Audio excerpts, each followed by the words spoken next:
Salut l'équipe, j'espère que vous allez bien. Aujourd'hui, on se retrouve dans une nouvelle vidéo plus analytique de l'équipe. On va presque analyser les duos parfaits du côté du FC Barcelone. Donc accrochez-vous, on est parti pour une nouvelle vidéo.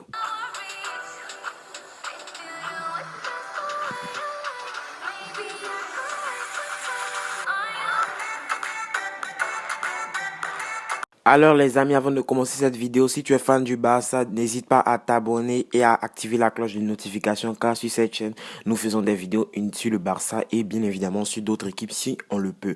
Alors ces derniers temps, on a vu que des duos s'étaient ressortis dans les différents matchs que le FC Barcelone a joué. Je pourrais parler aussi du duo entre Minquesa et Araujo qui me paraît être un bon duo. En défense, certes, ils sont encore jeunes. Je ne vois toujours pas l'anglais être sur le banc. Quoique même si ce duo ne fonctionnait pas, on a bien vu aussi que ça marchait entre l'anglais et Araujo. De quoi prendre la relève pour Gérard Piqué. Gérard Piqué qui est assez vieux, on le sait, doit partir sur le banc des remplaçants et aider quand il le peut, surtout à acquérir de l'expérience. Surtout au milieu de terrain, les joueurs qui ont été le mieux matchés, selon moi le meilleur duo au milieu de terrain, ce serait plutôt Pjanic et Frenkie de Jong. Et oui, j'ai vu que c'est le même profil, bien évidemment c'est le même rôle de milieu défensif, mais ils sont assez complémentaires selon moi. C'est surtout beaucoup de fois plein de voir deux profils identiques jouer au milieu de terrain. J'ai vu que ça se matchait parfaitement bien, ça allait énormément, donc je pense qu'on pourrait aligner encore ce duo de milieu là.